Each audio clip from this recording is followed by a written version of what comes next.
بسم اللہ الرحمن الرحیم۔ مختصر القدوری کا 9واں باب ہے، کتاب الحج، سبق نمبر 3 میں خوش آمدید۔ آج کے سبق کے اندر ہم حج کا آغاز کس طریقے سے کیا جائے گا اس کے بارے میں تھوڑا سا پڑھیں گے۔ عبارت دیکھ لیں۔ وَإِذَا أَرَادَ الْإِحْرَامَ اغْتَسَلَ أَوْ تَوَضَّأَ وَالْغُسْلُ أَفْضَلُ وَلَبِسَ ثَوْبَيْنِ جَدِيدَيْنِ أَوْ غَسِيلَيْنِ إِزَارًا وَرِدَاءً وَمَسَّ طِيبًا إِنْ كَانَ لَهُ وَصَلَّى رَكْعَتَيْنِ وَقَالَ اللَّهُمَّ إِنِّي أُرِيدُ الْحَجَّ فَيَسِّرْهُ لِي وَتَقَبَّلْهُ مِنِّي ثم يلبي عقيب صلاته فإن كان مفردا بالحج نوى بتلبيته الحج والتلبية أن يقول لبيك اللهم لبيك لبيك لا شريك لك لبيك إن الحمد والنعمة لك والملك لا شريك لك۔ یہ ایک لفظ رہ گیا تھا۔ ولا ينبغي أن يخل بشيء من هذه الكلمات فإن زاد فيها جاز۔ ترجمہ دیکھ لیں۔ اور جب ارادہ کرے گا احرام باندھنے کا تو غسل کرے گا یا وضو کرے گا، اور غسل کرنا یہ افضل ہے، اور 2 کپڑے پہنے گا جدید یعنی نئے کپڑے یا پھر دھلے ہوئے کپڑے، ایک ازار ہوگی دوسری ردا ہوگی، اور خوشبو کو چھوئے گا اگر اس کے پاس ہے، اور 2 رکعتیں نماز پڑھے گا اور کہے گا اللہم انی ارید الحج فیسرہ لی وتقبلہ منی۔ پھر تلبیہ پڑھے گا نماز کے بعد، اگر تو وہ افراد کرنے والا ہے حج کے ساتھ تو نیت کرے گا تلبیہ سے حج کی، اور تلبیہ یہ ہے کہ وہ یہ کہے گا لبیک اللہم لبیک لبیک لا شریک لک لبیک ان الحمد والنعمت لک والملک لا شریک لک، اور مناسب نہیں ہے کہ خلل ڈالیں ان کلمات میں کسی اور چیز کا، اور اگر اضافہ کر دیا اس میں تو جائز ہے۔ عبارت ہو گئی ہے، ترجمہ ہو گیا ہے۔ اب چلتے ہیں اس کی تشریح کی طرف۔ دیکھیں حج کس پہ فرض ہوتا ہے، حج کا میقات کیا ہے، ساری تفصیل پہلے گزر چکی ہے، یہاں سے حج کا باقاعدہ آغاز ہو رہا ہے۔ تو جیسا کہ آپ کو معلوم ہے کہ حج کے لیے احرام یہ لازمی اور ضروری ہے۔ احرام کہتے ہیں کہ مخصوص حالت میں مخصوص لباس میں حج کی نیت کے ساتھ تلبیہ پڑھنا، اس کو احرام یہ کہا جاتا ہے۔ البتہ مجازاً وہ جو 2 چادریں انسان پہنتا ہے اس کو بھی احرام کہہ دیا جاتا ہے۔ تو بہرحال خلاصہ یہ ہے کہ جب احرام یعنی حج کا آغاز کرنا چاہے تو پھر اس میں یہ ہے کہ سب سے پہلے غسل کریں یا پھر وضو کریں، تو آپ کو اختیار ہے، آپ غسل کرنا چاہیں غسل کر سکتے ہیں، وضو کرنا چاہیں وضو کر سکتے ہیں، لیکن حضرت فرما رہے ہیں کہ غسل کرنا یہ افضل ہے، تو بجائے اس کے کہ آپ وضو کریں آپ کے لیے بہتر اور افضل یہی ہے کہ آپ یہاں پہ غسل کر لیں۔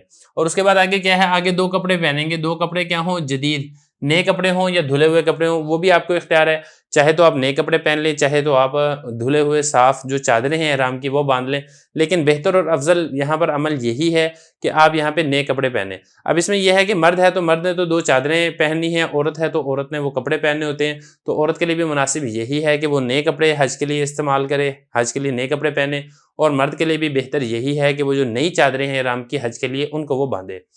تو یہ جو 2 چادریں ہوتی ہیں، کون سی چادریں ہوتی ہیں، ایک ہوتی ہے ازار اور دوسری ہوتی ہے ردا۔ ازار کہتے ہیں تہبند کو، یعنی وہ چادر جو نیچے باندھی جاتی ہے، اور جو دوسری ہوتی ہے ردا۔ ردا وہ چادر ہوتی ہے جو انسان اوپر لیتا ہے، تو یہ جو چادریں ہوتی ہیں یہ پہننی ہوتی ہیں حج کے لیے۔ اور اس کے بعد ہے کہ وَمَسَّ طِيبًا، خوشبو لگائے گا ان کان لہو، اگر اس کے پاس خوشبو موجود ہے۔ تو جب آپ نے غسل کر لیا ہے، آپ نے چادریں باندھ لی ہیں، تو اگر آپ کے پاس کوئی خوشبو موجود ہے تو آپ اس وقت وہ خوشبو بھی لگا لیں۔ اس کے بعد آگے کیا ہے، آگے پھر 2 رکعتیں نماز پڑھیں، 2 رکعتیں نماز پڑھنے کے بعد پھر اللہ تعالیٰ سے دعا کریں۔ کیا اللہ تعالیٰ سے دعا کی جائے گی، اللہ تعالیٰ سے دعا آپ نے یہ کرنی ہے اللہم انی ارید الحج، اے اللہ میں حج کا ارادہ کرتا ہوں، فیسرہ لی، میرے لیے حج کو آسان کر دے، وتقبلہ منی، اور حج کو مجھ سے قبول کر لے، یعنی یہ جو میرا حج ہے اس کو بھی اپنی بارگاہ کے اندر قبول فرما لیں۔ تو آپ 2 رکعت نماز پڑھیں، نماز پڑھنے کے بعد پھر اللہ تعالیٰ سے یہ والی دعا کریں، حج کی نیت کریں۔ پھر اس کے فوراً بعد جو ہے یلبی، آپ تلبیہ پڑھیں گے، نماز جیسی آپ پڑھیں گے نماز کے ساتھ ہی آپ نے تلبیہ بھی پڑھنا ہے۔ تلبیہ کیا وہ آگے ذکر کیا جا رہا ہے۔ دیکھیں جو تلبیہ ہے پہلی مرتبہ تلبیہ یہ فرض ہے، اگر آپ تلبیہ نہیں پڑھیں گے تو پھر آپ کا حج نہیں ہوگا۔ البتہ جب آپ نے ایک مرتبہ تلبیہ پڑھ لیا ہے، بعد میں جو آپ تلبیہ بار بار جگہ جگہ پہ آپ پڑھیں گے، جیسا کہ آگے چل کے آ بھی جائے گی تفصیل، وہ سارے کا سارا تلبیہ پڑھنا وہ سنت عمل ہے، وہ فرض عمل نہیں ہے۔ تو آپ تلبیہ پڑھیں گے نماز کے فوراً بعد۔ آگے فرمایا کہ اگر تو حج افراد کرنے والے ہیں تو نیت کریں گے تلبیہ سے حج کی۔ دیکھیں جو حج ہے اس کی 3 قسمیں ہیں، ایک ہے افراد، دوسری ہے تمتع، اور تیسرا ہے قران۔ یہ حج کی 3 قسمیں ہوتی ہیں۔ میں زیادہ تفصیل کے اندر نہیں جاؤں گا کیونکہ آگے جو ہے تمتع کا باب آگے چل کے مستقل ایک باب آئے گا، قران اس کا باب بھی مستقل آگے چل کے آئے گا۔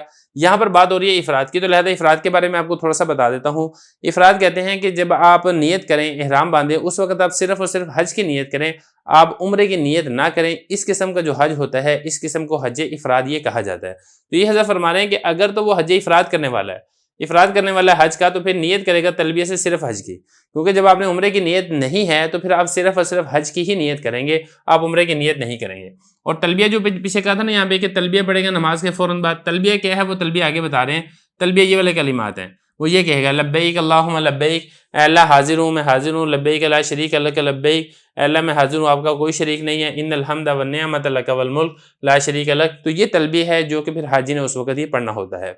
آگے سے فرما رہے ہیں ولا ينبغي ان يخل بشيء من هذه الكلمات، دیکھیں یہ جو کلمات ہیں تلبیہ کی، اس کے اندر کسی اور کلمے کا خلل لے کر آنا یہ مناسب نہیں ہے۔ مثال کے طور پہ بھی یہ کلمہ ہے نا لبیک اللہم لبیک، اب اس کے بعد آپ آگے کہتے ہیں اللہ اکبر، سبحان اللہ، الحمدللہ، تو اس کلمات کا درمیان کے اندر خلل لے کر آنا حضرت فرمانے کے مناسب نہیں ہے، بلکہ یہ جو کلمات ہیں توقیفی کلمات ہیں، آپ انہی کلمات کو پڑھیں، ان کے درمیان کسی اور کلمے کو ایڈ نہ کریں، یہ جو کلمات ہیں ان کلمات کو مختصر نہ کریں، مکمل یہ والے کلمات کریں۔